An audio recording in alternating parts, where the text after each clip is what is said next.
Hoje, então, 25 de abril, no nosso estudo Educação dos Sentimentos, do livro O Caminho das Virtudes, ainda estamos no item que fala de necessidade de mudança, tá?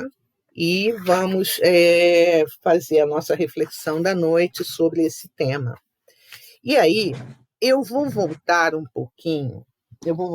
pouco ao que nós lemos a semana passada, só para fazer uma colocação, tá? Quando ele diz aqui que é William James que fala, que afirma, né, que a maior descoberta deste século é de que os seres humanos podem alterar as suas vidas, modificando o seu comportamento.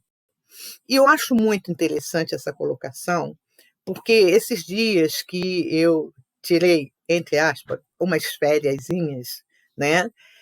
Eu assisti muito vídeo, e dentre os vídeos que eu assisti um que eu acho que até botei no grupo, e até recomendo, quem não assistiu, para assistir, são dois.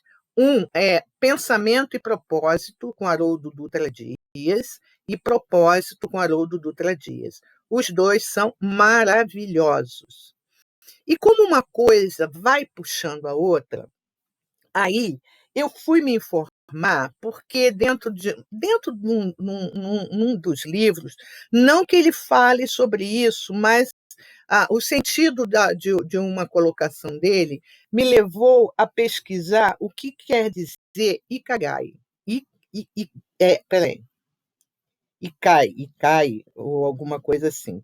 É fácil, porque eu pego aqui rapidinho, só para a gente contextualizar. É isso mesmo, Ikigai. O que quer dizer? É uma palavra japonesa que quer dizer a sua razão de viver, diz o neurocientista japonês. É o motivo que faz você acordar todos os dias. O conceito vem de Okinawa, um grupo de ilhas ao sul do Japão com uma população de moradores centenários, bem acima da expectativa de vida média, mesmo para os padrões japoneses. Então, é a sua razão de viver, o seu propósito, né? E aqui, quando ele fala que nós podemos alterar nossas vidas, modificando o nosso comportamento, ele nos faz esse convite para a gente refletir sobre isso, que a gente pode alterar muitas coisas na nossa vida, modificando exatamente o quê? O nosso comportamento, né? E aí, voltando ao que ele fala, ele diz assim, vou colocar aqui. Oi, Marcelo, boa noite, querido. Vou partilhar o ecrã. Olá, boa noite. Deixa eu partilhar aqui o ecrã. E olha, gente, tem muita coisa interessante para a gente ler, a gente estudar sobre essa questão, principalmente dessas mudanças de comportamento, sobre isso que sobre o propósito da vida, né? O que lhe atrai, né? O que atrai, e esse vídeo que depois eu coloco de novo, vai ser muito legal se quem quiser assistir, tá? Dá para ver? Só assim? Dá? Ótimo. Então, eu já li, né, o que ele diz, e aí aqui eu estou voltando ao item anterior, significando dizer que a mudança comportamental é possível e que todos nós temos condições para realizá-la. Aquilo que o William James diz acima, que é que nós, seres humanos, podemos alterar nossas vidas modificando o nosso comportamento. E isso é verdade, né? Quando a gente começa a mudar o nosso comportamento, começa a ver que algumas coisas que a gente acha que isso está tudo errado, isso não vai dar certo, não sei o quê. Quando você muda o seu comportamento, é como se você sai da situação e olha de fora, você tem essa nítida noção que você pode fazer isso daí. Aí continua ele. É justamente o objetivo deste item em estudo, isto é, se nós e a sociedade não estamos num patamar desejado, poderemos buscá-lo alterando as nossas atitudes, né? E quando a gente altera as nossas atitudes, principalmente se alteramos as nossas atitudes para uma coisa boa, só podemos receber uma coisa boa. Se eu altero a minha atitude para uma coisa negativa, vai ser o correspondente. É a mudança de paradigmas espirituais com objetivos claros e definidos. Precisamos ter essa coisa bem definida na nossa mente, essa mudança de modelos, paradigmas espirituais com objetivos claros e definidos. Por isso que eu falei para vocês sobre essa palestra do Haroldo, quando ele fala de pensamento e propósito. Ele começa, tem uma parte que ele começa, que eu achei muito interessante, que eu até estava falando com o Alberto no começo, que eu estou até fazendo algumas anotações, né? No propósito, ele começa assim, perguntando, né, dentro do vídeo dele, qual é o meu talento natural? Então, qual é o meu talento natural? Qual é o que eu tenho de talento que eu posso usar? Porque, às vezes, se você não ocorre essas mudanças e não tem esse objetivo claro e definido, como ele diz aqui, a vida fica mais difícil. Qual é o meu talento natural? É uma das perguntas que ele faz. A outra, ele faz assim, qual o sentido da minha vida? Aí me fez lembrar a palestra de hoje de manhã, quando a Michele abordou, e uma parte ela abordou sobre o livro do Viktor Frankl, sobre o sentido da vida, né? E recomendo a ler, porque é fenomenal também, tá?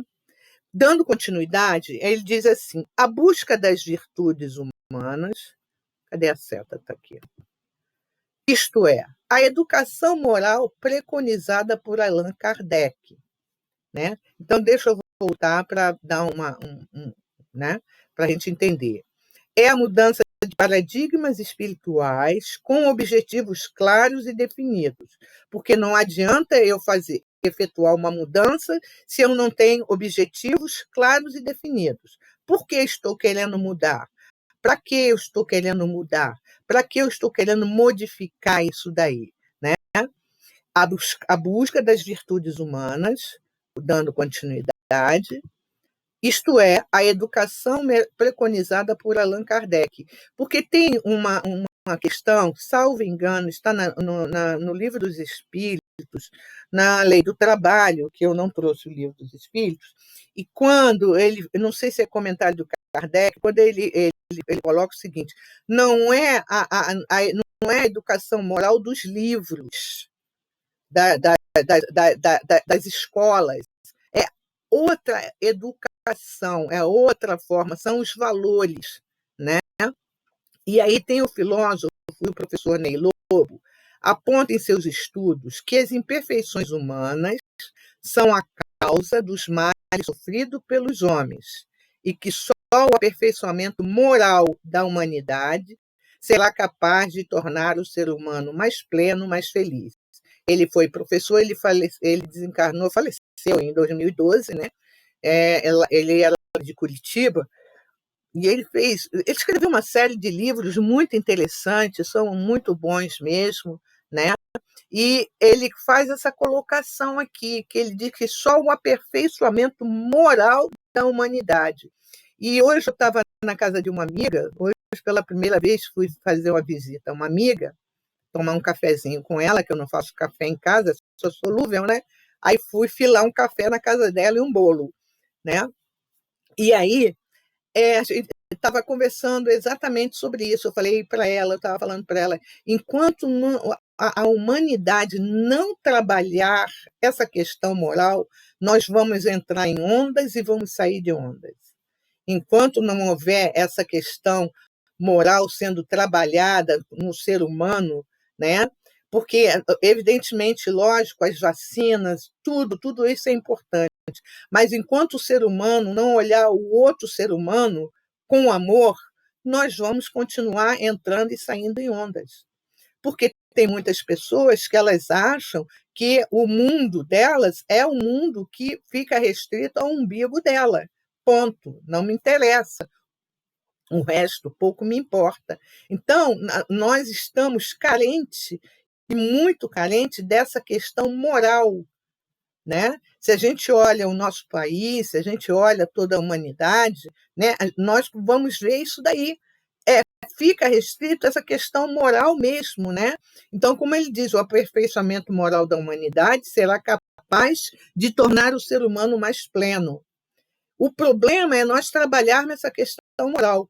Como estamos a caminho da regeneração, isso, né, estamos no caminho, isso é uma coisa que vai ter que acontecer, queiramos ou não, com o homem, pelo homem ou até através do homem, apesar do homem, né? Isso vai acontecer, essa aperfeiçoação, aperfeiçoamento moral, isto vai ocorrer de qualquer forma. E aí ele traz um quadrinho que eu acho muito interessante, que ele diz assim: imperfeições, mas livre-arbítrio, igual a males físicos e morais. E é verdade, né? Porque às vezes nós não conseguimos utilizar esse livre-arbítrio. Eu até estava vendo, acho que dentro do estudo que eu fiz com o Haroldo também, aproveitando esses dias, sobre o Êxodo. E tem uma coisa que ele diz que eu achei interessante, que ele diz o seguinte, que o nosso livre-arbítrio, quando a gente está, né, na Terra, vamos botar assim, encarnado, é nosso, entre aspas, né? Mas quando a gente volta para o plano espiritual e não resolve a situação, o livre-arbítrio está na mão de Deus. E aí não tem como. Você do outro lado, você lá, não tem como. Eu vou usar meu livre-arbítrio para fazer o que eu quiser. Não vai funcionar, né? Aí a gente vê, dentro dessas imperfeições, a gente vê a maldade, o orgulho, o ressentimento, o egoísmo, né? E algumas pessoas acham que tudo isso não faz parte da minha vida, né? Não são imperfeições. Imperfeições. Isso são imperfeições. Do outro lado, no aspecto, né, são as causas morais do sofrimento, transtornos e doenças. Quer dizer, a dor, sofrimento, ela passa a ser uma linha terapêutica. Porque se a gente não vai, como diz, pelo amor, você vai pela dor. Então, essa linha terapêutica, quando o espírito ele não quer trabalhar ou ele não trabalha essas questões morais, a linha terapêutica para ele vai ser a dor e o sofrimento. Não tem outra. Não tem como, né?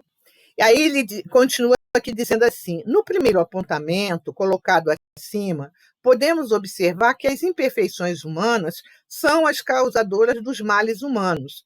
Claro, né? Aqui a gente está vendo o óbvio. As imperfeições humanas são as causadoras dos males humanos. Aquilo que às vezes fala assim, eu tenho orgulho sim, e ninguém, não adianta, o orgulho é meu, eu sou desse jeito, tal. Parece até a síndrome da Gabriela, né? Eu nasci assim, eu cresci assim, eu vou morrer assim. E quando não bate no peito, né? E só que você vai adquirir para você esse sofrimento. E ele continua. E essas imperfeições estão conosco há milênios. São os nossos paradigmas, os nossos modelos comportamentais de vida. Por isso que a gente observa que não é nada fácil acabar com uma dessas imperfeições. Quando a gente está reencarnado, a gente pensa assim, eu quero acabar com a maldade em mim, o egoísmo, o orgulho. Se você conseguir trabalhar uma imperfeição e voltar com essa imperfeição resolvida, ainda estamos no lucro. Não tem como voltar com todas elas. Conforme eles dizem, muitas dessas situações são milênios que estão conosco. Uma hora eu mandei, outra hora eu fui mandado, Uma hora eu escravizei, outra hora eu fui escravizado, e assim vai, sucessivamente, né? E ele continua: quando utilizamos o livre-arbítrio para praticar a maldade, o ódio, as mágoas, o orgulho, o egoísmo, estamos, sem perceber, adicionando dispositivos mentais e físicos que possibilitarão o aparecimento de doenças variadas, de dor, de transtornos psíquicos, de sofrimento. Isso, as obras de André Luiz estão repletas. E eu ia até pegar, eu até acabei esquecendo, que acho que a Michele falou no livro Ação e Reação, capítulo 9, se eu não me engano, quando ela ali coloca, fala algumas coisas de várias enfermidades que o ser humano acaba adquirindo por responsabilidade deles. Fora aqueles que ele traz, vamos dizer que seria as expiações, mas tem outras que ele adquire. E muitas vezes não vai só, a gente não vai só nas vidas passadas. Muitas vezes é nossa própria vida. Quando eu me aborreço, quando eu fico ressentida, quando eu fico magoada, quando eu fico enraivecida, quando eu tenho rancor, alguém falou alguma coisa, eu não gostei do que ela falou, aí eu levo anos para voltar a falar com aquela pessoa, aí às vezes a pessoa desencarna e eu fico com aquele rancor lá dentro, e esse rancor acaba se transformando numa enfermidade, né? Aí continua. Aí aqui que é bastante interessante, que aqui não é o espiritismo que fala mais não, tá? Aqui já é a própria ciência quem fala. As pesquisas científicas mais recentes apontam para esse caminho, ou seja, o ódio, o rancor, a cólera, por exemplo, produzem transtornos mentais, dando continuidade, produzem transtornos mentais com respostas nefastas para o organismo físico, né? Então, aí eu vou começar a fazer algumas perguntinhas a um e ao outro, depois algumas outras companheiros. Eu vou começar, eu adoro começar com você, Marcelo. Vamos lá, Marcelo. A gente vê que as pesquisas científicas estão apontando para esse caminho. Como é que o homem pode se livrar desse caminho, Marcelo? Ai, ai, ai. Muita oração.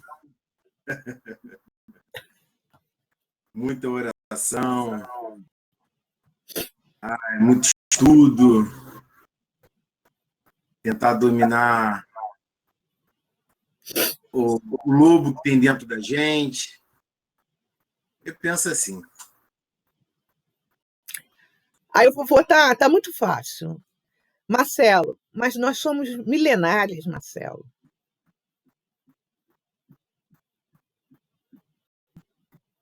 Então, né, todos nós temos adormecido, né, um instinto primitivo, né? E eu acredito que a gente, acho que a gente acaba sabendo, né, o que é, né? Eu sempre procuro me analisar, né, como é que eu sou, né? Às vezes eu me considero uma pessoa boa, mas tem coisas que, tipo, me tiram do sério, né? Tipo, já falei isso aqui outra vez, né? Eu sou uma pessoa de entrega, eu me entrego, entendeu? Eu faço as coisas da melhor maneira possível, com as ferramentas que eu tiver. E se alguém quiser me passar para trás, quiser, sabe, me humilhar, né? Poxa, não vou dizer que eu vou querer pular no pescoço da pessoa, mas é chato, né? A gente vê quem deveria estar comendo, né, no mesmo prato, tá cuspindo, né? Eu acho isso muito difícil. E aí nesses momentos, eu preciso beber muita água, né? Contar até um pouco mais do que 3 para não me encolerizar, né? Para não ficar estressado. Uhum. Porque eu sei que eu sou humano e, tipo, eu fico pensando assim, né? Um filho, um filho que tem tudo do pai. Tem carinho, tem amor, tem respeito. O que o pai espera desse filho, né? Que esse filho seja grato. E muitas das vezes é um filho ingrato. A gente não vai deixar de amar um filho. Mas assim, é mais trabalhoso, né? É mais trabalhoso quando você. Eu penso assim, né? Não que eu seja perfeito, não sou perfeito. Mas você se entrega, você, poxa, você faz de tudo, né? Mesmo sendo imperfeito, né? Para ajudar o outro, e o outro te tira do sério, tenta te passar como um bobo, tenta. Não valoriza, não te valoriza, né? É complicado. Isso para mim é uma coisa assim bastante difícil, né? E eu procuro, eu sei, eu me conheço um pouco, então assim, eu procuro sempre estar em oração, procuro sempre estar estudando. Às vezes eu crio até conflitos mesmo dentro da minha cabeça, e como é que eu me comportaria? Assim mesmo. E eu vou estudando, vou trabalhando isso, porque é complicado. Ainda são os nossos calcanhares e aqui. Sim, com certeza. Marisa, eu estou achando você tão compenetrada. Falei, vai ser Marisa agora.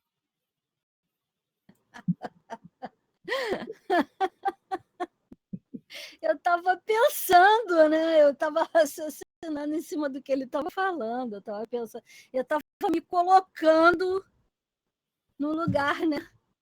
O que precisa, né? Olha, Rosângela, primeiro, eu estava pensando aqui realmente, né? Eu estava no é Tostines porque é fresquinho, ou é fresquinho porque é Tostines? Eu estava pensando meio aqui. Eu estava eu tava pensando aqui o seguinte, eu estava pensando o que precisa para despertar isso na pessoa, né?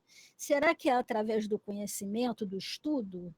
Ou será que é através da dor inicialmente?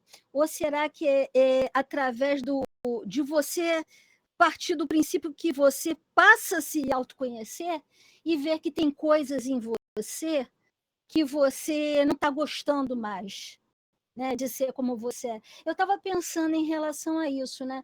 Eu acho que é um somatório dessas coisas, né? Eu acho que uma coisa busca a outra, mas para partir para tudo isso, primeiro você precisa querer, né? Você precisa partir de determinado ponto que você identifica aqueles pontos que já não te servem mais, né? E que você precisa modificar. Eu tento fazer isso, eu estou tentando fazer isso, eu estou na luta, né? Eu brigo comigo mesma, mas eu tenho meu calcanhar de Aquiles, sim. Tem momentos que eu saio da casinha e para entrar na casinha de novo é difícil, entendeu? E ainda tenho esses momentos, né? Eu ainda me incomodo com muitas coisas, eu reajo às vezes com determinadas coisas, determinadas coisas que me ferem, que me fazem mal, eu ainda reajo ainda às vezes com uma certa, vou dizer raiva mesmo, com uma certa agressividade, né? Com uma certa agressividade. Eu ainda tenho esses momentos assim, né? Só que agora eu já tento puxar a rédea eu tento puxar a linha da pipa, entendeu? Tipo, desce, desce, senão vão te cortar e você vai sair voando, né? Então, eu tento fazer isso, né? Hoje em dia eu tento, e estou buscando isso, né? Estou buscando esses caminhos até para realmente não adoecer, porque a gente acaba adoecendo. Eu já tive tantos exemplos assim, e eu não quero repetir esses exemplos, né? Tá certo. Érica. E aí, Érica? Como é que a gente faz? Eu vou botar bem facilzinho hoje para você, né? Somos espíritos milenares. Bem fácil, assim, tranquilo, não tem, né? E aí? Como é que. Porque hoje é a ciência que comprova, não é nada de, né? Doutrina espírita, né? Não, é a ciência que comprova. Como lutar com isso? Como mudar esse paradigma? Eu acho que todos os elementos, tanto que a Marisa trouxe quanto, né, o Marcelo falou, fazem parte de nós, né? Então, eu acho que muitas vezes, e não tem uma receita, acho que cada um vai despertar de uma determinada maneira, e talvez a gente precise de muitos despertamentos ao longo do caminho, porque a gente traz essa bagagem muito grande e muitas das vezes ainda não aconteceu a situação que dispara isso de uma forma, né, essa reatividade de uma forma mais intensa. Mas a dor, eu acho que a autopercepção também de que a gente é filho de Deus e que Deus não nos quer nos punindo nem punindo os outros, tanto que ele nos dá a bênção do esquecimento ao reencarnar e nos dá uma oportunidade de construir uma nova história.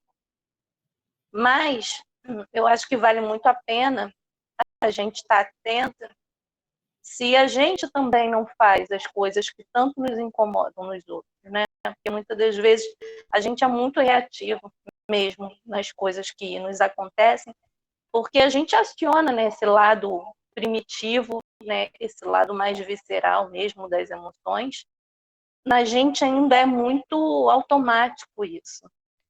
Mas aí eu vou lembrar de uma frase que muitas vezes, né, em terapia, a terapeuta disse para mim, Érica, todo ser humano tem direito a sentir. Então, a gente tem direito, é legítimo, em determinada situação, a gente sentir raiva, a gente sentir, né, tristeza, a gente sentir alegria. E muitas das vezes a gente quer barrar essas emoções. E aí a ciência já comprova que isso somatiza no corpo, né? E muitas das vezes dá essas doenças. Agora, na medida em que as coisas vão acontecendo e a gente se permite olhar para a gente e ver, tá, sentir o quê? Sentir, eu tenho direito de sentir a situação, eu não preciso falar para ninguém, mas assim, interiormente eu tô com raiva dessa situação. Eu tô com raiva. A pessoa fez isso e isso me trouxe raiva. Ok. Só que eu acho que o pulo do gato, né, a necessidade do nosso exercício é ok, mas eu quero continuar sendo reativa e continuar sofrendo, continuar adoecendo, ou eu quero dar uma resposta diferente para isso. E isso é reflexão, e isso é a gente acionar, né, o nosso lado, a nossa conquista mais recente, que é, né, justamente usar a razão. A gente não está tão automático ainda esse processo, como na emoção, né? A emoção já dispara. Agora, a razão precisa, que acho que a Marisa também falou, na questão da vontade, do querer. Então, é você querer, porque assim, você recebe um maltrato, né? Você recebe uma atitude ríspida, você recebe, sei lá, o que for, né? Que de alguma maneira mexe com você. Poxa, você fica, eu sinto, né? Todos nós, eu acho que já sentimos isso, tristeza, às vezes você sente raiva, mas não adianta, né? Eu falo por mim mesmo, eu muito tempo, e ainda é um exercício que eu preciso fazer, de me dar o direito de sentir, porque tem uma mistificação de que as nossas emoções, elas são positivas e negativas. Então, tristeza é negativa, raiva é negativa. Não, a gente tem direito de sentir. Eu acho que o problemático é ressentir. Então, assim, identificar a emoção que há em mim frente àquela situação e pela vontade, até porque a gente já sabe o resultado das coisas, optar por usar a razão para dar uma resposta diferente daquilo. Muitas das vezes não vai ser tão natural, tão instantânea assim, porque a gente está exercitando. E lembrar que, assim, em outras situações, muitas das vezes a gente é aquele que provoca isso no outro, porque a gente se isola, né? Às vezes a gente acha que é sempre o outro, né? É sempre o outro que nos faz. E a gente perde, né, a visão do todo. Então, eu acho que se cada um fizer, né, do seu universo particular o maior laboratório de observação e de ação, a gente consegue, né, ir diminuindo essas crises. Né? A crise individual, que acaba indo para a crise familiar, que acaba indo para a crise mundial, mas tudo começa dentro da gente, né? É O que verdade. é mais fácil, né, a gente dizer? A gente se encolerizar com alguém do que chamar a pessoa e dizer assim: poxa, você me magoou, eu fiquei chateada com essa situação. Isso está doendo em mim. Eu não gostaria que você voltasse a fazer isso.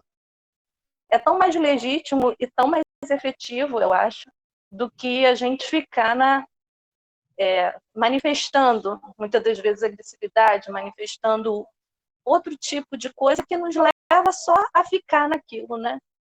Então, acho que é por aí. É isso mesmo.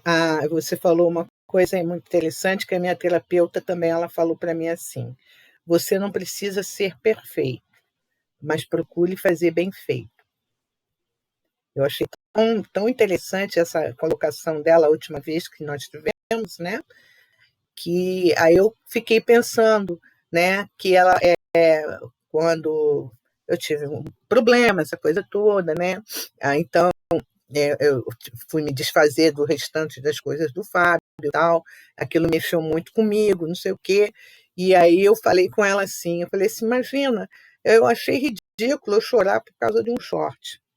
Ela falou assim, não, você não estava chorando por causa de um short, você estava chorando pelo que aquela roupa dele significava. Então, em muitos momentos, não use a razão, use a sua emoção.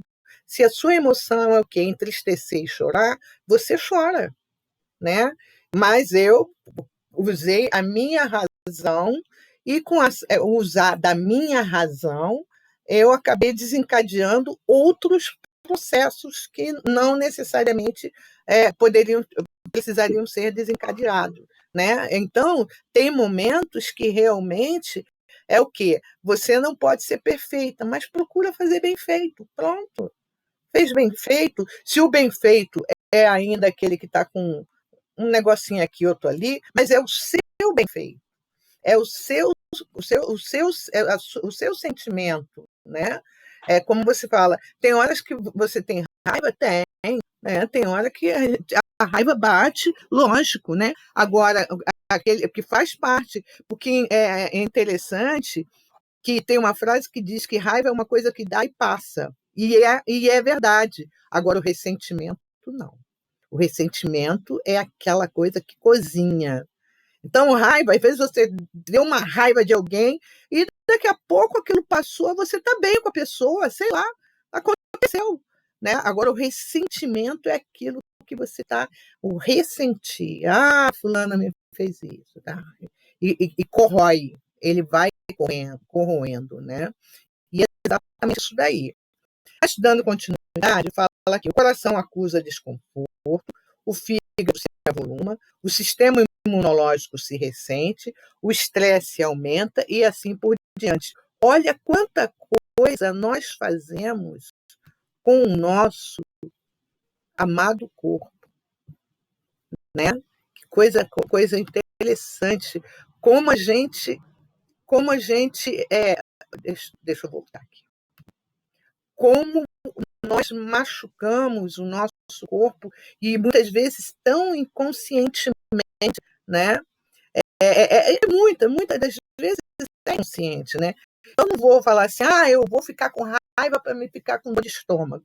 Não, não vou. Mas a força do nosso pensamento é tão grande que a gente consegue fazer isso com o nosso próprio corpo.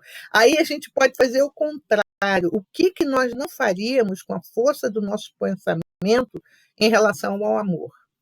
Ao amor a nós, né?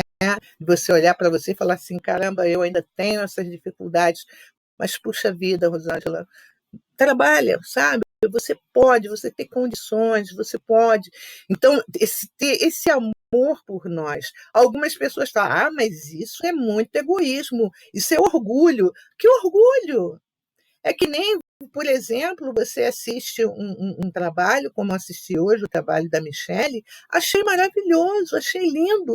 E é orgulho? Não, ela trabalhou magnificamente. É um trabalho bonito. Então, cada um de nós que vamos apresentando, que vamos fazendo, né? Quando você faz ou apresenta alguma coisa, quando você fala, a gente fala, nossa, que bacana, essa sua colocação foi fantástica. Isso faz bem. E quando a gente também olha para a gente, lógico, com, com carinho, da gente falar, puxa, eu fiz um trabalho muito bom hoje, né? Eu fiz, é que nem aquilo que eu estou sempre, toda hora falando, porque me marcou bastante essa questão do propósito em que Haroldo coloca, em que ele diz assim, qual o sentido da sua vida? Você olhar e falar assim, qual é o sentido da minha vida?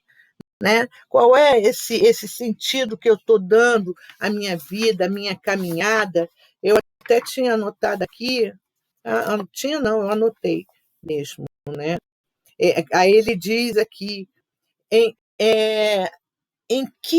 qual atividade está a minha atividade genuína? Em qual atividade o meu coração ele vibra intensamente? O que eu faço que ele vibra intensamente? Será que, de repente, quando eu tenho esses problemas que acabam sendo problemas, transtornos, e eu consigo trabalhar isso e falar assim, caramba, hoje eu venci isso aqui.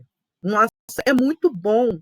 Às vezes a pessoa faz uma coisinha para a gente e a gente para e a gente pensa assim, deixa para lá. E aí, quando você deixa para lá, parece que se deixa para lá te dá uma luz interior tão grande, a pessoa pode não estar nem aí para você. Ela quer mais que tu morra, mas você está tão feliz que você vai falar assim, se eu morrer, eu morro feliz, não estou nem aí. Quer dizer, então são exatamente esse trabalho que nós podemos fazer, né, com o nosso interior, com o nosso eu. Aí ele continua, o professor Lobo, ele continua aqui dizendo assim, há, portanto, uma necessidade de mudança comportamental para o nosso próprio bem-estar e para o bem-estar social. Aquilo que eu falei anteriormente, se nós não trabalharmos, nós, o que eu falo, humanidade, trabalhar essa questão do nosso comportamento moral, vamos entrar em ondas e mais ondas e mais ondas, infelizmente, porque o ser humano parece que alguns parece que tem, né? Tem aquela história, acho que é uma história navaja que tem, né? Que o índio perguntou ao chefe, né? Quantos lobos ele tinha? E o chefe diz: eu tenho 2 lobos dentro de mim. E aí o índio pergunta para ele, e qual dos 2 que vence? Aí ele diz, aquele que eu mais alimentar. Quer dizer, depende do alimento que você der. Aquele que eu mais alimentar é o que vai vencer. Ou o ruim, ou o lobo ruim, ou o lobo bom, né? E aí, quer dizer, esse comportamento é um comportamento moral que todos nós precisamos ter. Às vezes a gente fala assim, mas Rosângela, tinha que vir de cima para baixo. Não, tem que vir de todos. De cima para baixo, do lado para direito, da esquerda para a direita, da direita para a esquerda, não importa. Porque se tem um modelo, então que seja Jesus. Um homem, né, vamos dizer assim, tipo, como se fosse o representante da nossa nação. Tinha que partir dele o exemplo, tal, sim, mas se ele não tem condições para tal, se ele não entende para tal, façamos nós a nossa parte. Eu sei, eu tomei minha vacina, tudo direitinho, mas continuo fazendo o meu protocolo. Eu preciso fazer. Eu não posso simplesmente tomar vacina, jogar fora a máscara e falar, não preciso de mais nada. E o outro? Se a gente não seguir todos aqueles protocolos que estão ali, os quais diz o seguinte, que nós podemos transmitir para outras pessoas. Quer dizer, então, esse comportamento moral, esse é importante, e a gente observa atualmente, até dentro dos próprios estudos, livros, obras espíritas, quando vai falando muito dessa questão do nosso comportamento moral. Isso é importante, um comportamento moral, ele fala muito mais do que milhões e milhões de dinheiro, de contas e contas. É o comportamento moral que vai pesar como eu ajo, porque nós estamos o tempo todo ainda no processo do reagir. Lógico que tem a necessidade, que a gente está numa evolução espiritual. Somos milenares, eu não posso hoje agir assim, bateu na minha cara e viro a outra. Eu ainda não estou nesse pé, ainda não estou, né? Mas eu estou trabalhando para chegar nesse pé, trabalhando para chegar até aí, tá? E ele continua aqui, verificamos no segundo apontamento que as origens da dor e do sofrimento estão relacionados aos erros de cunho moral que possamos cometer. E é verdade, né? Dor e sofrimento relacionado a erros de cunho moral que possamos cometer. Se eu cometi erros, né, de cunho moral, vai originar o quê? Dor e sofrimento. Ponto. É só isso. Mas só foi uma mentirinha, só foi um não sei o quê, só foi. Mas foi. Não adianta. Olha, eu só desejei que ele morresse seco, ou sei lá o quê. Foi, você desejou. Olha, eu nem fiz nada, eu só pensei, você pensou, né? Então, e aí ele diz assim, enquanto a linha terapêutica nos aponta que para resolver essa situação danosa, teremos que nos servir de aspectos morais baseados agora nas virtudes humanas, dor e sofrimento, linha terapêutica. Se não quer, sabe, aí vem aquela frasezinha de sempre, se não vai pelo amor, vai pela dor. Seria bom se todos pudéssemos ter essa evolução pelo amor, seria maravilhoso. Só que nós não sabemos. Ou então temos lives, pequenas coisas que dizem assim, quem nós fomos? Tipo assim, quem não te conhece, que te compre. Quer dizer, no fundo, a gente sabe ainda o que ainda mexe conosco, né? No fundo, a gente sabe ainda o que ainda mexe no nosso orgulho, né? Eu achei muito bacana quando o Marcelo falou, não, eu ainda tenho essas dificuldades. Não, Marcelo, não é só você, não. Muitos de nós ainda tem. Ainda tem, às vezes, uma palavrinha, você está crente que está, e a pessoa fala alguma coisa, parece que você tem que engolir. Sabe aquela coisa que você engasga com um mosquito, né, e engole um elefante? Consegue engolir um elefante, mas se engasga com um mosquito. Às vezes é uma palavrinha simples, um comentáriozinho, porém, pronto. Parece que se deixar, acabou o nosso dia, né? E aí ele diz aqui, a respeito disso, o doutor Juan Ritzi, características de alguns longevos, saudáveis, e concluiu que, além das características biológicas, o denominador comum entre todos eles está em suas condutas e atitudes. Foi por causa disso que eu fui procurar aquela palavra estranha que eu falei para vocês ainda há pouco, que quer dizer Ikigai. Ikigai. Esses longevos, né, principalmente na ilha de Okinawa, alguma coisa assim no Japão, pessoas lá que vivem até 100 e poucos anos.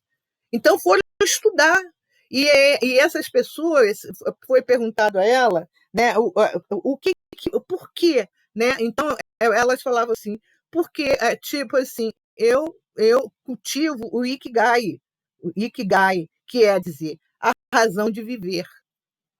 Quando você cultiva essa questão da razão de viver, por quê? Qual o sentido da minha vida? O que realmente mexe com o meu coração, mexe com as fibras mais profundas da minha alma?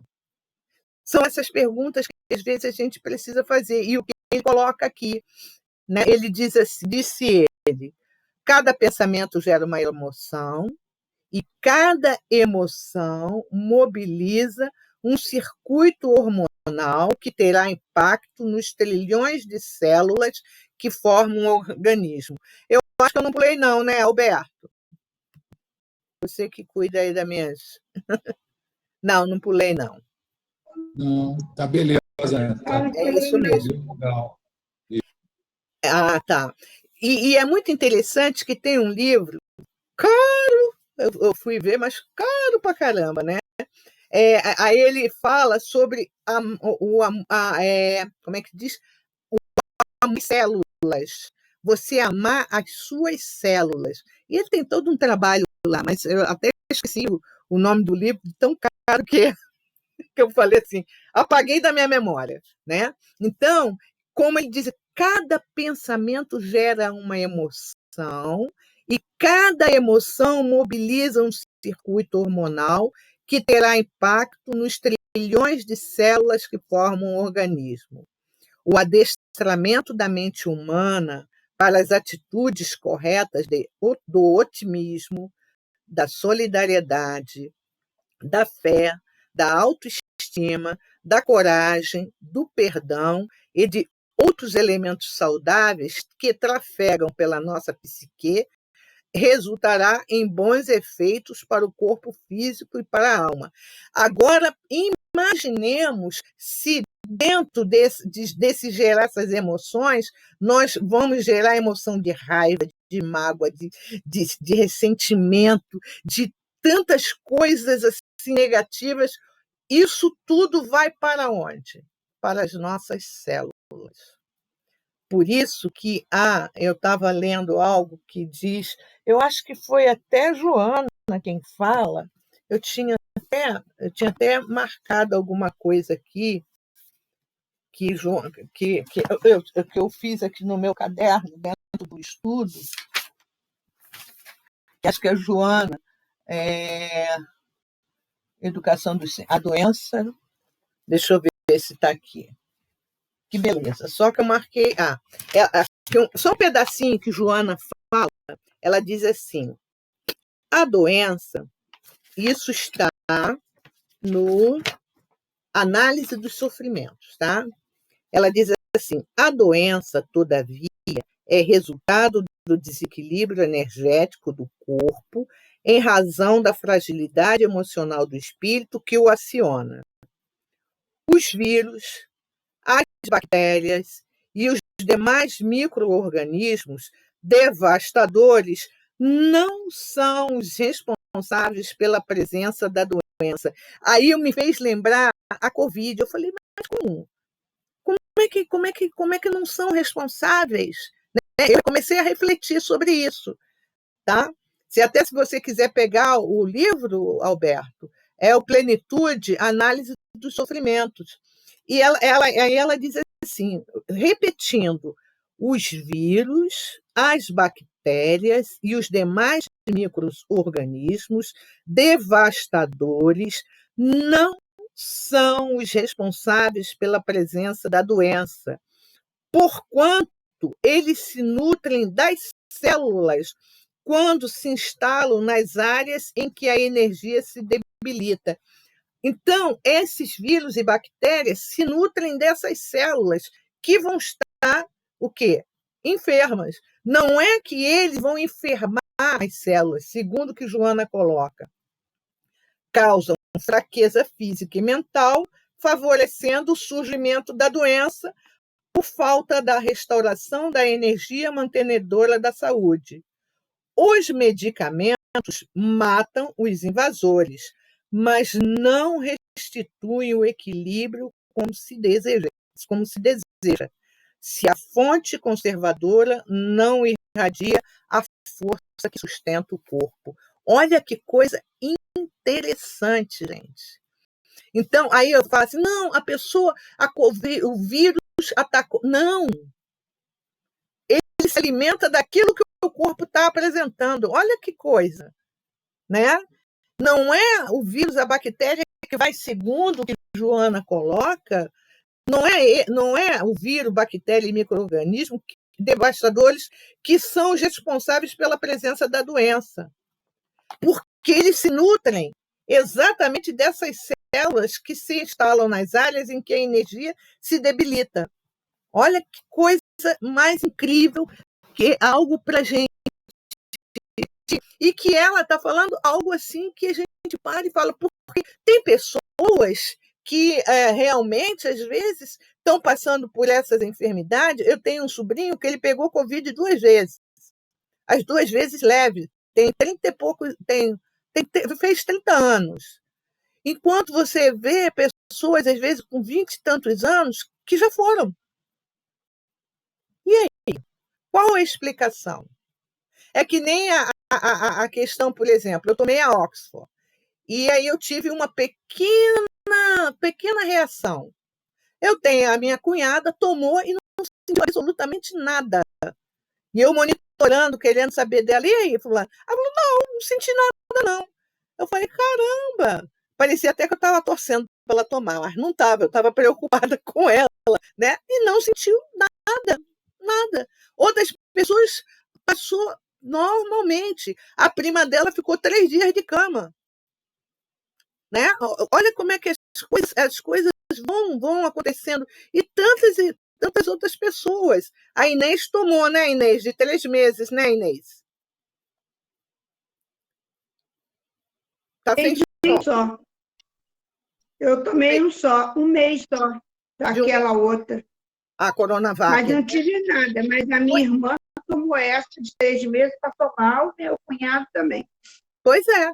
Né? Então, aí a gente vai vendo isso daí. Né? Então, para fechar essa parte aqui, né? Para a gente entrar na flexibilidade, aí eu queria saber, alguém tem alguma colocação até agora, o que nós refletimos até esse momento? Alguém quer fazer uma colocação? Eu quero. Enquanto isso, eu tomo remédio. Eu quero. Pode falar. É que você está falando aí nessa comparação com o Covid, né? Em relação às células, eu acho que é oportunismo mesmo, né? E essa oportunidade é a gente que predispõe, né? A gente é que proporciona isso. Da mesma forma, também a gente pode fazer um parâmetro com o processo obsessivo, né? Uhum. É a predisposição, né? Uhum. Como diz, é aquele ditado meio grotesco, mas a oportunidade faz o ladrão, né? Uhum. É meio que por aí, né? A comparação, né? Meio grotesca, mas eu acho que é mais ou menos isso, né? É o oportunismo mesmo, é aquele momento em que você baixa o teu padrão vibratório e em relação à doença você baixa várias vezes e isso vai desencadeando um monte de células enfermiças. Em comparação aqui, talvez em relação ao processo obsessivo, às vezes também são várias ações reincidentes nossas, mas às vezes, de repente, apenas um desequilíbrio que seja e que esteja um irmão lá ao nosso lado vai provocar a oportunidade dele se beneficiar desse momento, entendeu? Dele se aproveitar. Eu acho que é menos isso, né? É isso aí mesmo, né? Então, aquilo que a gente vê, quantas pessoas, por exemplo, eu me lembro lá no Curupaiti que tinha acho que era quando uma pessoa que cuidava do Marcondinho, ele tinha, até um português, a saúde dele perfeita. Ele vivia com o Marcondinho quase 24 horas por dia. Nunca teve nada.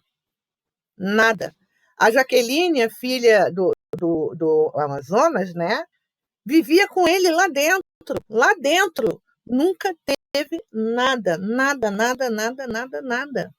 Quantas pessoas, né? E acontecia, até teve um fato muito engraçado, que uma vez foi o Amazonas, se não me engano, que contou, que ia muitos grupos lá, e tinha grupos de espíritas que iam, e tinha um grupo que escondia garrafa de álcool atrás de uma árvore. Aí, quando eles desciam, todo mundo se passava álcool no corpo. E aí alguém contou para ele, aí ele, para pegar o grupo, falou assim: olha, gente, eu soube que quanto mais se usa álcool, mais se pega a hanseníase. Aí as pessoas, isso é para brincar. Aí as pessoas começaram a ficar com medo, começaram a não passar mais álcool no corpo. Espírita. Descia quando visitava todo mundo, aí estava todo mundo jogando álcool no corpo, passando, não sei o quê, né? Aí aquela coisa toda, quer dizer. Só faltava riscar o fósforo, né? Só faltava riscar o fósforo. Tomavam banho de álcool, né? Quer dizer, então, é aquela predisposição mesmo. Porque quantas pessoas, em quantas famílias, às vezes, acontece. Divaldo conta uma história de uma família do Mato Grosso do Sul. Ele conta que nessa família, teve um jovem que a família toda perfeita, maravilhosa, tal. O jovem apresentou a hanseníase. O jovem foi obrigado a ir no cartório, mudar o sobrenome da família e abandonar a família. E ele teve que fazer isso, porque a família não aceitou de forma alguma que ele usasse o nome da família, porque ele tinha uma doença impura. E não teve isso, e ele foi abandonado num certo lugar durante muito tempo. Parece que Divaldo manteve notícias junto a ele, e aí tem a história dele, que ele tinha sido um faraó, não sei das quantas, lá, aquela coisa toda, né?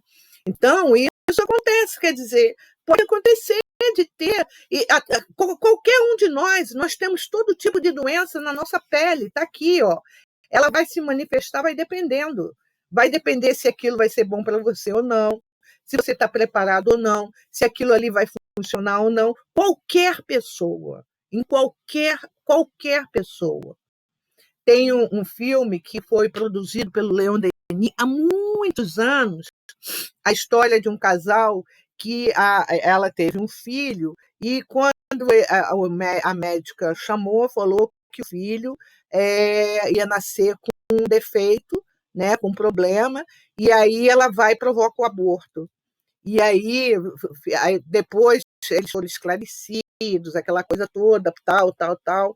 Aí, passado um tempo, ela ficou grávida de novo, aí fizeram todos os exames, estava tudo perfeito, tudo. A criança ia nascer maravilhosa, perfeita, a criança nasceu perfeita. 2 anos depois, ela foi chamada na creche, que a criança estava na creche. Aí, quando foram ver, a criança teve tipo uma poliomielite, defeito no pé. É porque tinha que vir, né? Não apresentou-se durante a gestação para que eles novamente não, talvez influenciados, efetuassem o aborto. Então a criança veio perfeitinha. Quantas crianças vêm perfeitas e com certa idade se manifesta alguma coisa de especial nela, né? E isso acontece mesmo, sabe? Bem, flexibilidade. O que é essa flexibilidade? Não há outro caminho para a felicidade senão o das mudanças necessárias, isto é, a troca de valores antigos e ignorantes, escorados ainda na violência e nas imperfeições, pelos valores nobres, verdadeiros e baseados nos ensinos de Jesus. Não há outro caminho para a felicidade senão as mudanças necessárias. Maria Inês, que mudanças necessárias a Maria Inês pensa que são importantes para Maria Inês?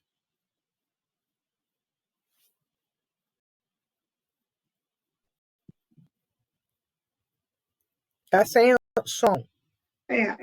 As mudanças necessárias para que nós tenhamos essa flexibilidade, eu acho que é um olhar para dentro de si mesmo, né? Você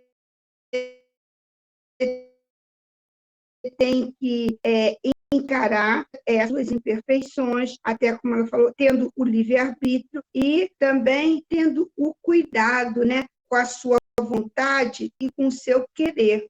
Dependendo disso, né, você vai ter maior ou menor flexibilidade.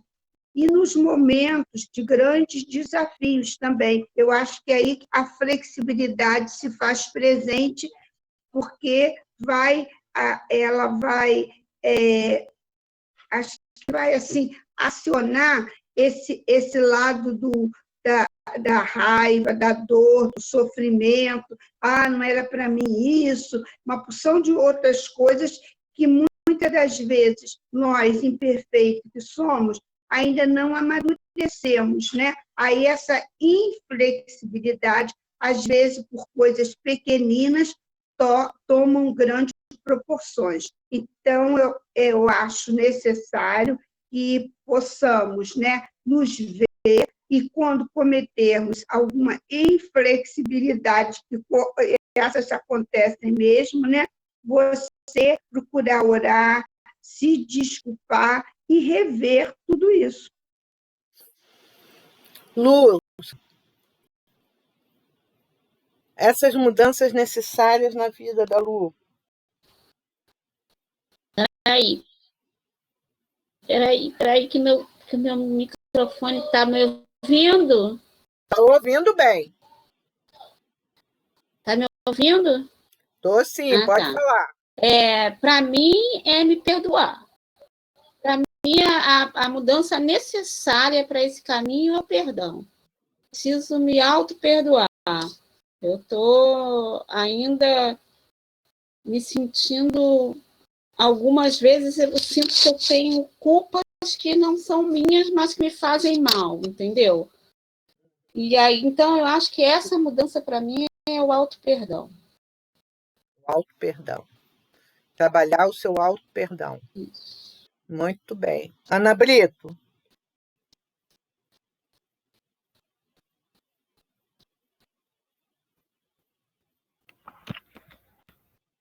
Olha, em relação a mim mesmo, é a autoaceitação.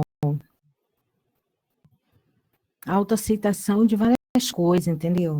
Até mesmo de me sentir mais capaz com as coisas. Às vezes me sinto insegura, achando que eu não tenho capacidade para fazer algumas coisas, entendeu? Então, é essa aceitação de fortalecer esse lado, entendeu, em mim, para que eu possa me sentir mais firme, mais forte.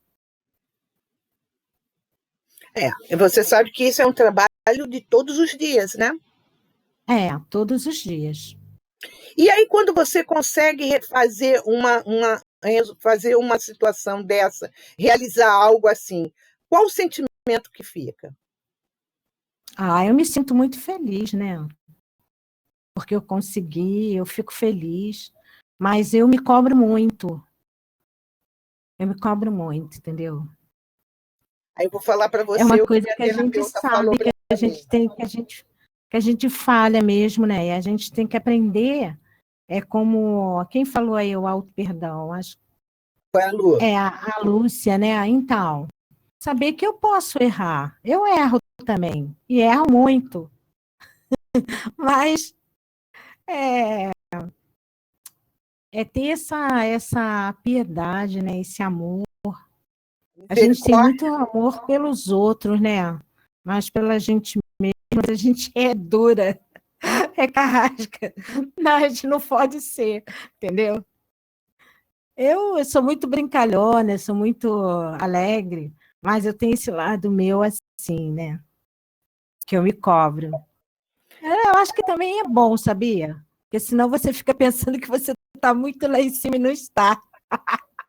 Mas aí você vai na medida, né? Como a minha terapeuta falou, misericórdia por você. Ué, quem de nós não erramos? Aí, como você colocou, quando dá tudo certo, você fica feliz da vida. Então, mede assim, o que é melhor? Ficar muito mais feliz da vida ou ficar muito mais preocupada que você pode se equivocar, errar, não sei o quê, né? Começa a olhar esse feliz da vida. O feliz da vida, toda vez que você faz alguma coisa, parece que ele flui mais. Então, se ele flui mais, olha esse feliz da vida com mais amor, né? Lógico, se cobrar, a gente vai se cobrar. Então, como eu falei mais cedo, um pouquinho com a Érica, né? Eu estava falando, a minha terapeuta me falou assim: não seja perfeito, mas faça bem feito. Pronto.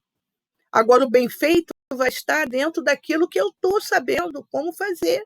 O bem feito, quando a gente fala assim, faz bem feito, não estou falando faz perfeito, porque a perfeição ainda não nos pertence, né? Mas o bem feito, aí eu posso fazer o bem feito. O bem feito de que forma que a Ana faz? Estuda. Porque a Ana, quando sabe que tem que fazer uma coisa, eu sei que a Ana está estudando, eu acordei estudando, estudando. Pois é. Não é? Verdade. Isso aí. Deixa eu ver aqui. Alberto, essas mudanças necessárias, Alberto.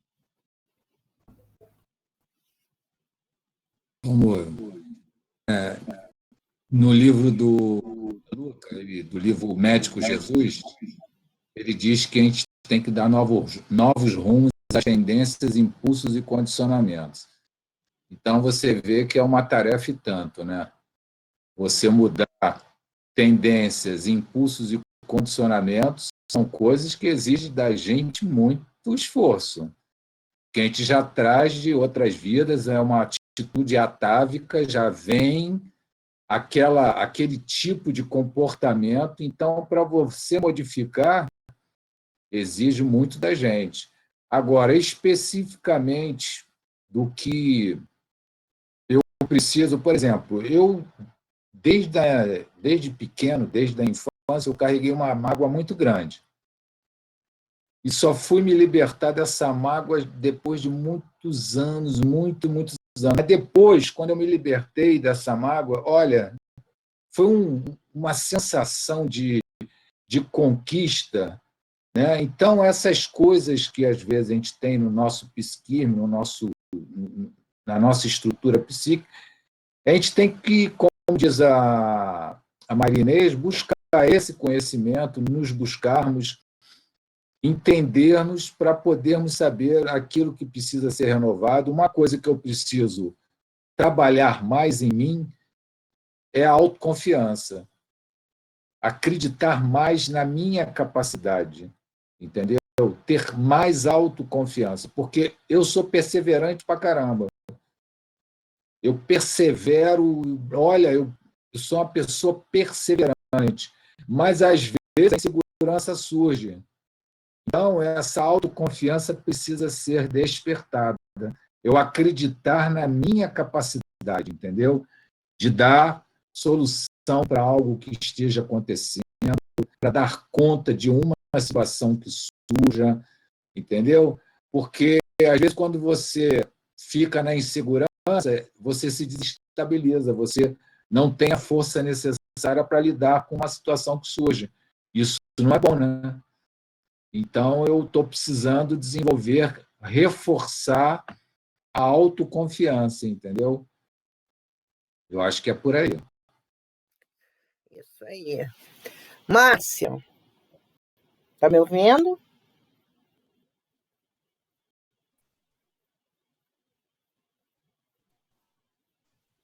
Márcia Carolina? Oi? Oi. As mudanças necessárias para a Márcia Carolina. Já tiveram muitas, viu?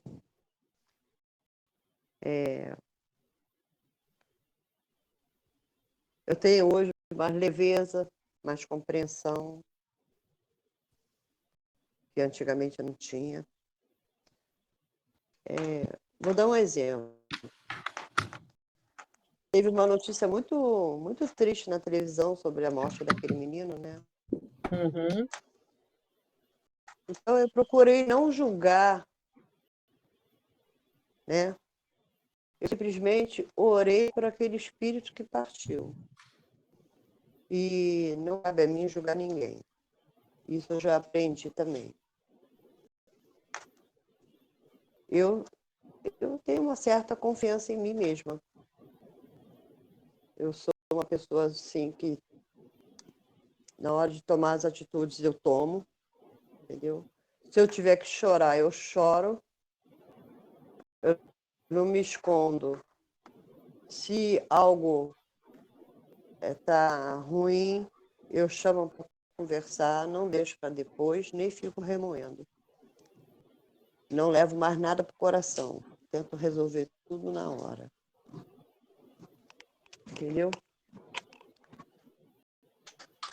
Eu acho que eu aprendi muito com a vida, né? Porque muita lambada que eu tomei da vida. E a gente aprende com a dor, né? Quando a gente aproveita essas oportunidades, né? E com o espiritismo também, porque eu nunca tive uma base assim familiar, estrutura, né? Então eu aprendi mesmo foi com a vida. E a vida ensinou, e eu aprendi. E o espiritismo me ajudou muito. E hoje eu tô bem, graças a Deus. Eu fiquei doente, né? Peguei uma gripe aí, mas fiquei de boa, não questionei. Fiz o teste já 2 vezes deu negativo. E eu entrego na mão de Deus, que seja feita a sua vontade, né? E eu acho que, assim, a gente tem que ter naturalidade para lidar com as coisas, que nem com as doenças de outras pessoas. Se você já vai ver uma pessoa com medo daquela doença, quer dizer, você já abre uma brecha dentro de você. Eu acho que a gente não tem que ter medo, né? Tanto é que eu já tive com pessoas com Covid, já tive pessoas com tuberculose, já tive contato, mas nunca passou na minha cabeça assim, eu vou pegar isso, entendeu? Não pensava em nada, eu simplesmente ia. Tinha que fazer as coisas, fazia, visitava e voltava. Simplesmente assim. Eu acho que acontece quando tem que acontecer. Agora, o medo, eu acho que o medo atrai muita coisa. Com Né? certeza, né? Quanto mais a gente tem medo, mais a gente atrai mesmo. E eu ainda, infelizmente, ainda estou nessa fase ainda do medo, né? Mas é um trabalho árduo, mas é um trabalho de todos os dias, né, Márcia? É isso mesmo. É isso aí. É isso aí. Então vamos terminar aqui. Isto é a troca de valores antigos e ignorantes, escorados ainda na violência e nas imperfeições pelos valores nobres, verdadeiros e baseados nos ensinos de Jesus. Para tantos, necessitamos tornar a mente mais flexível para a percepção de outros paradigmas, de outros elementos que são indispensáveis ao aprimoramento interior. O hábito sistemático de ver os fatos por vários ângulos, isto é, de analisá-los sob vários aspectos, fornece um maior número de dados que auxiliam na escolha das atitudes mais corretas. Perdão. No geral, o importante é a criação de um. No geral, estamos mais focados num conceito próprio que está cristalizado há muito tempo e, por isso, temos dificuldades em perceber o outro lado da moeda. É aquilo que nós falamos, né? Como somos milenares, nós estamos cristalizados ainda em alguns conceitos próprios, né? E aqui continua. No entanto, se desejamos o nosso aprimoramento espiritual, deveremos trabalhar a nossa mente para que os conteúdos perniciosos das imperfeições se tornem mais flexíveis e possamos, assim, assimilar as ideias novas e saudáveis que nos faltam. Quer dizer, nós precisamos trabalhar essa flexibilidade em nós, né? Tenho as dificuldades ainda de ter algumas emoções desencontradas, algumas emoções que fazem parte, eu acho que até Joana que fala alguma coisa sobre... ela diz aqui, no outro parágrafo, ela diz assim, a conduta moral e mental dos homens, quando cultiva as emoções da irritabilidade, do ódio, do ciúme, do rancor, das dissipações, impregna o organismo, o sistema nervoso com vibrações deletérias que bloqueiam áreas por onde se espraia a energia saudável, abrindo campo para a instalação das enfermidades, graças à proliferação dos agentes viróticos degenerativos que ali se instalam. Emoções, porque às vezes a gente fala, eu tenho um sentimento de mágoa. Não, você tem uma emoção de mágoa, uma emoção de rancor, uma emoção de irritabilidade. E é o que está falando aqui, né? O importante é a criação de um hábito saudável para o desenvolvimento dessa flexibilidade mental. Hábitos saudáveis para que a gente desenvolva essa flexibilidade mental. Evitar fixar-se em apenas um ângulo da situação. E é muito interessante porque ainda é muito nosso, quando a gente está num processo, num problema qualquer, a gente fixar só no ângulo da situação. Por isso que, às vezes, é importante o quê? Por exemplo, fulano disse isso, Beltrano... Não, vamos ouvir as duas partes, para a gente fazer uma análise da situação, né? Porque se a gente não ouve, nós vamos fixar-se apenas no ângulo da situação. Como é que essa situação se desenvolveu? E olhar o outro ângulo também.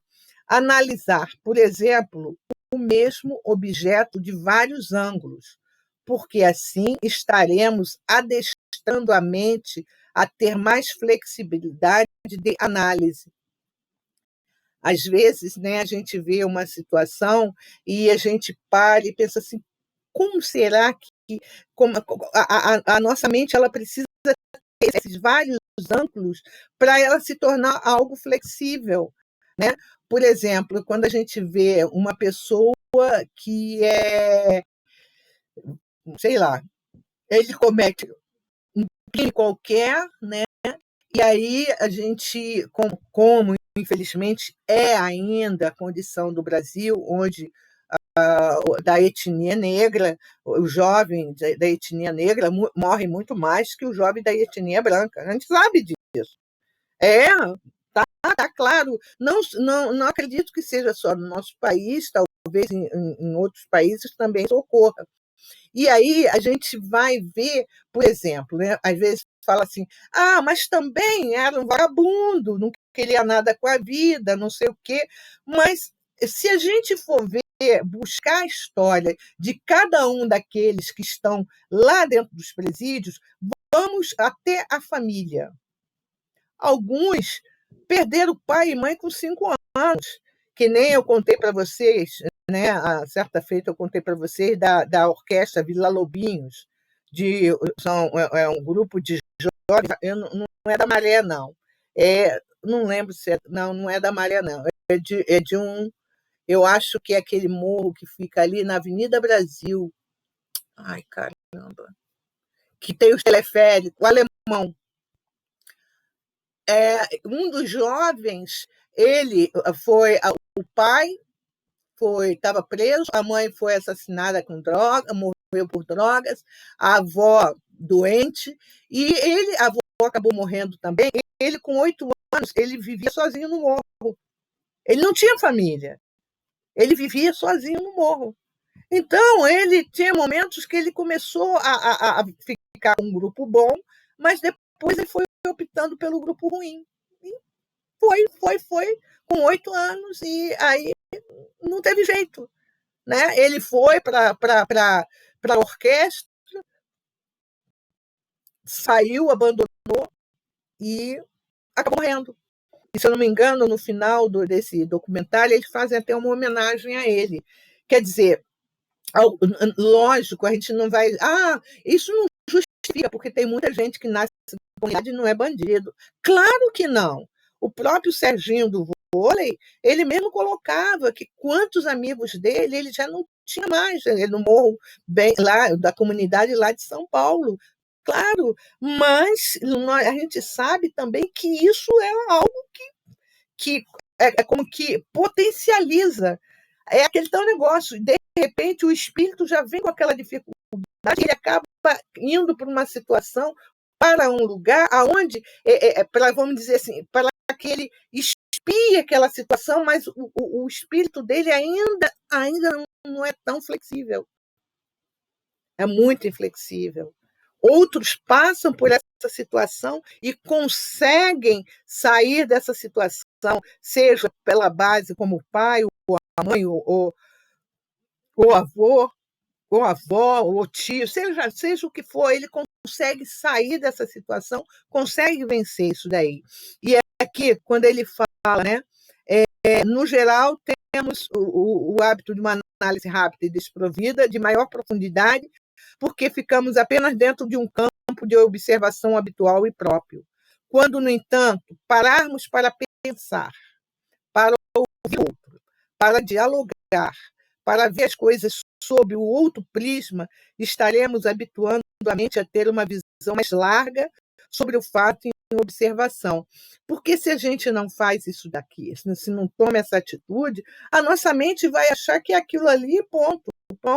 Eu nasci assim, eu morri, eu cresci assim, então eu não vou espírito.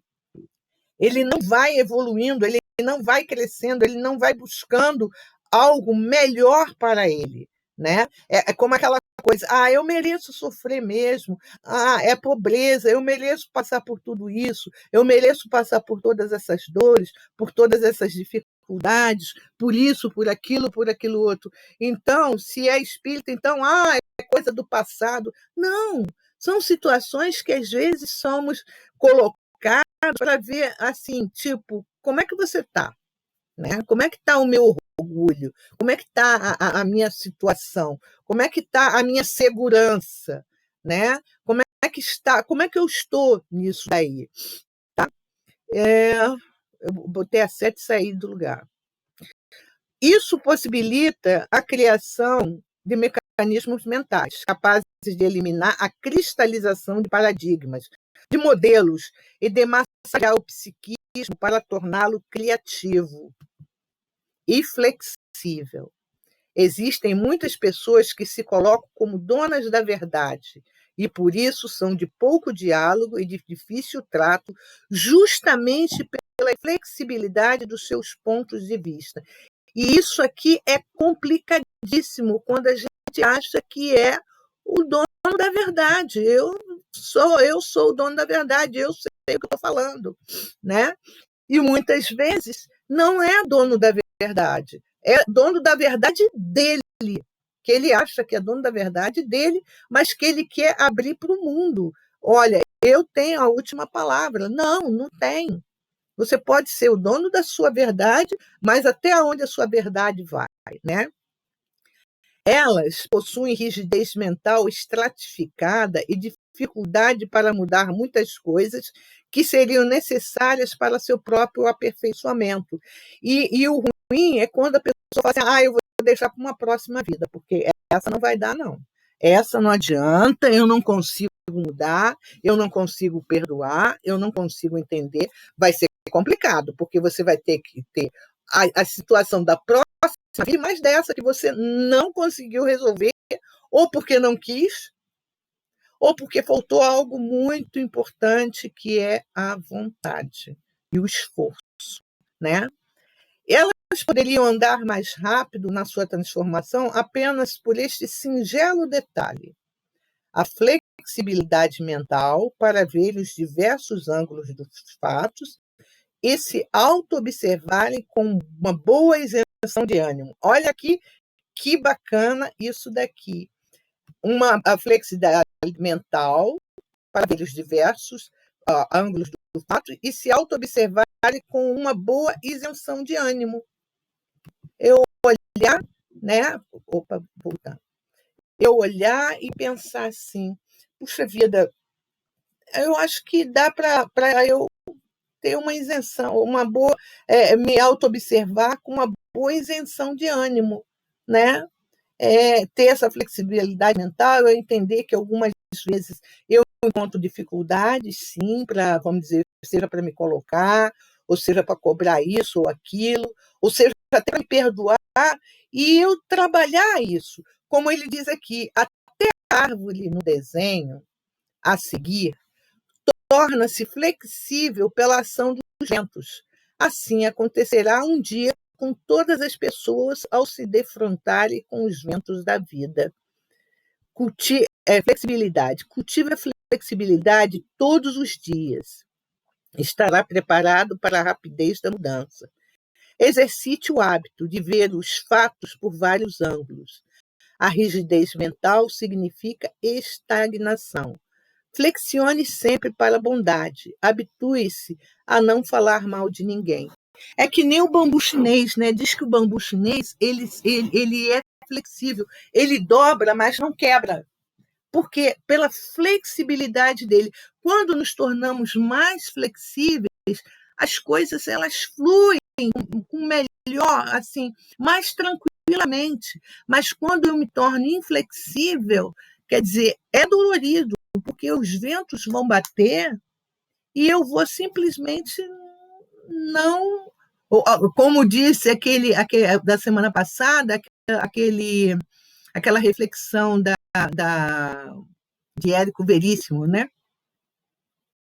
Quando bate os ventos das mudanças, ou eu levanto barreiras, ou coluna, ou barreiras, eu acho que eu tenho até aqui, se eu não me engano. Deixa eu parar de partilhar isso aqui. Paramos na questão dos paradigmas, tá? Deixa eu ver aqui se eu tenho aqui aquela frase dele que eu achei fantástica. Só um pouquinho. Deixa eu ver aqui.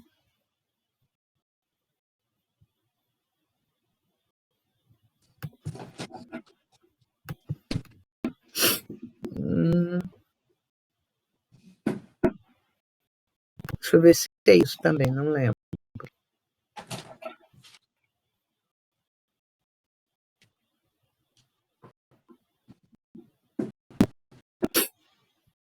Quando os ventos de mudança sopram, umas pessoas levantam barreiras, outras constroem moinhos de vento.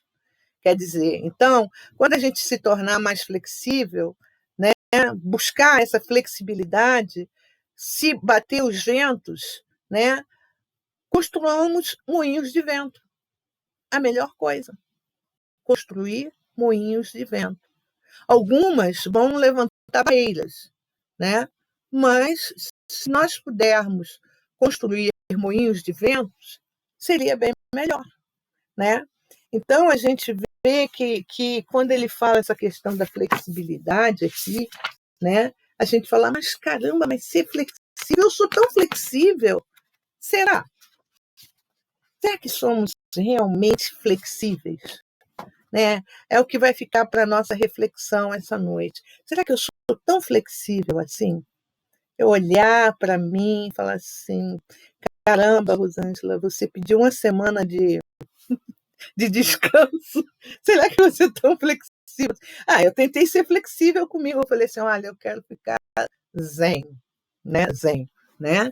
Mas até onde a gente é tão flexível? O que é melhor, ser inflexível ou ser flexível? É como a gente vai trabalhando. Como é que são? Será que as nossas células são inflexíveis? Eu sou a célula tal. O nosso corpo não é.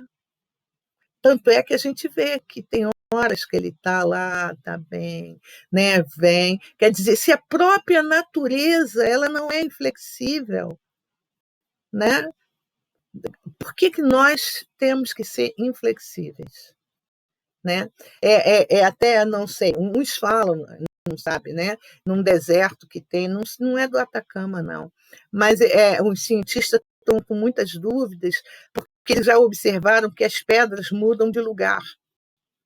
Tem hora que elas vai areia que vai, areia que vem, não sei o quê. Não estou falando que a pedra tem vida, não é isso, não. Né? Mas a gente vê que algumas coisas vão acontecendo. Né?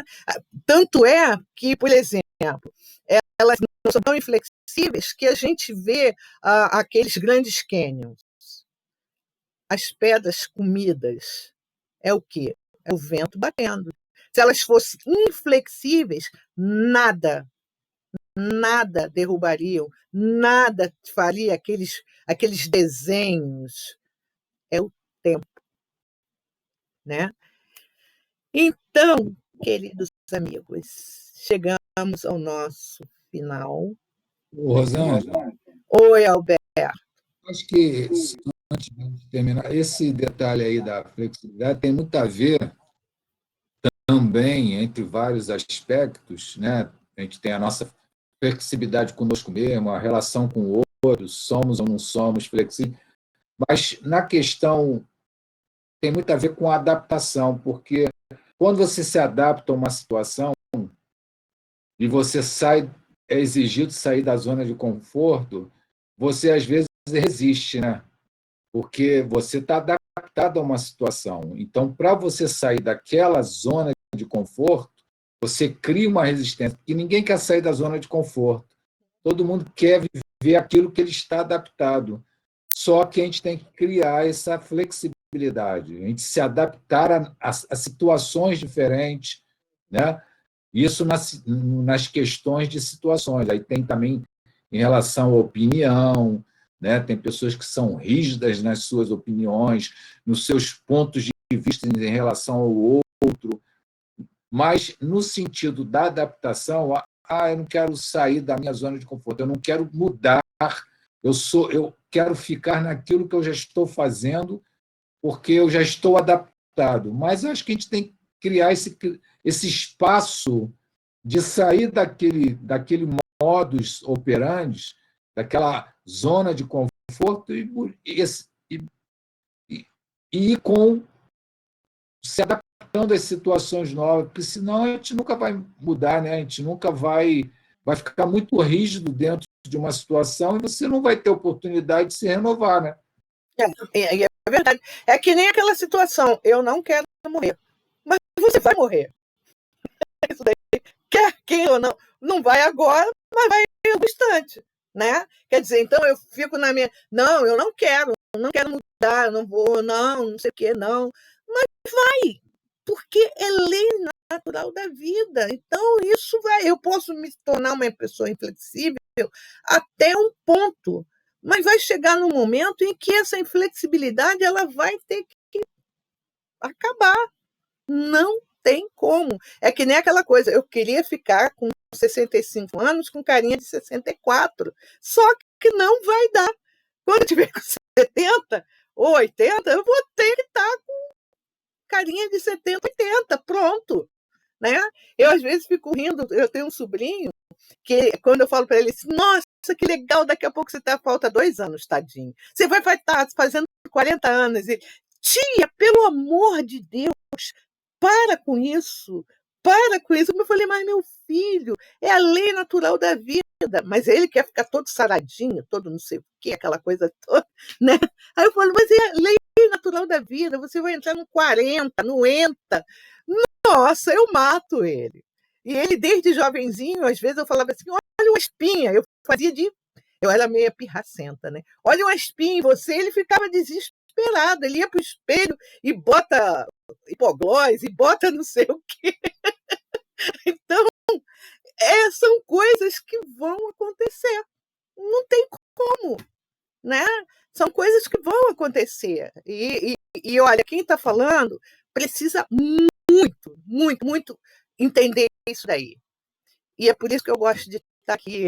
É muito bom, porque cada um que vai colocando assim, eu vou coçando a cabeça, eu falo, meu Deus do céu, a Érica falou não sei o quê, a Ana falou não sei o quê, eu tenho que refletir no que essas meninas estão falando. Gente, me muda daqui, a Marisa fala ali, eu falei, meu Pai eterno. E cada um que vai colocando, né? Então, você para e você tem que fazer. É isso, né? Não adianta eu chegar e falar, olha, gente, a gente vai pular esse capítulo da flexibilidade. Não vai funcionar, porque a gente não vai pular. E na vida a gente não pula, né? A vida ela Aceita vai que dói seguindo. menos, né? Oi? Aceita que dói Horror. menos. Né? Isso, aceita que dói menos. Ai, gente, quando eu escuto isso, eu falo, meu Pai eterno, aceita que dói menos aí. E é verdade, né? É que nem eu tenho uma amiga que ela sempre fala, bateu, doeu, leva que é seu. Aí eu fico doida com isso. Horror. Oi. Pode falar. Quem me chamou? Tá sem som. E o mais legal, assim, da gente... O mais legal da gente estar, assim, se trocando, eu, Lu... Fala, Não meu é amor. Lúcia, é Lu. Oi, Lúcia, fala. O mais legal desse encontro, né, é porque quando o outro fala, a gente... Estão me ouvindo? Tô. Estão Mas ouvindo? desliga a sua câmera que é melhor. Alô? Desliga a câmera que é melhor. Estão ouvindo, Rosângela? Tô ouvindo.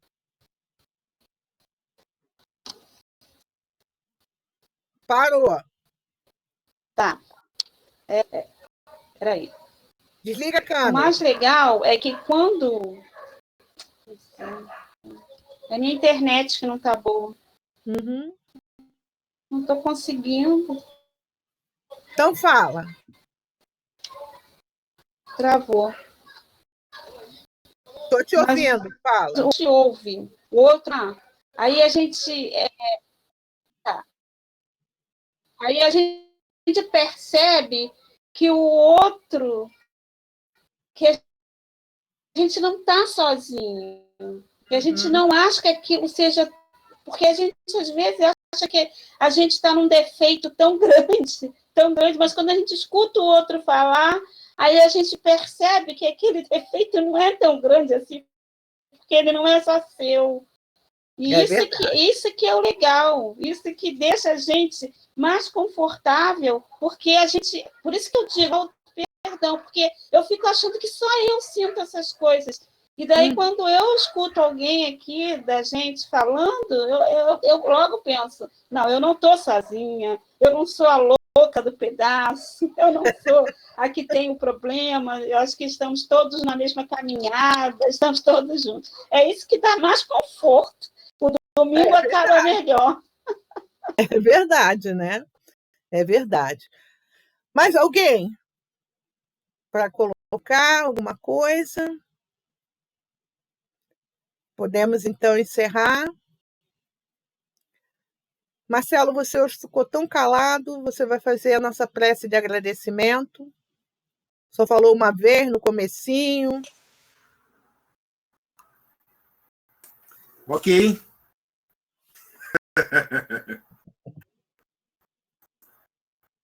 Deus nosso Pai, de infinita bondade, amor e misericórdia, agradecemos ao Senhor por tudo que nos é dado diariamente.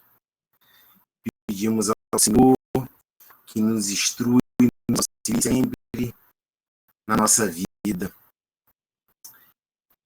Que possamos, Senhor, abrir os olhos para as infinitas oportunidades que são nos dadas diariamente.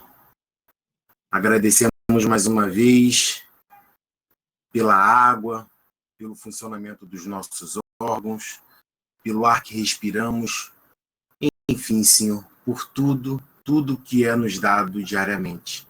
Agradecemos, Senhor, a oportunidade de estarmos aqui reunidos, trocando experiências. Enfim, muito, muito obrigado, Senhor. Que possamos ter uma noite onde possamos estar restabelecendo as funções orgânicas, assim como o nosso espírito. Muito obrigado, que assim seja. Graças a Deus. Só um momentinho.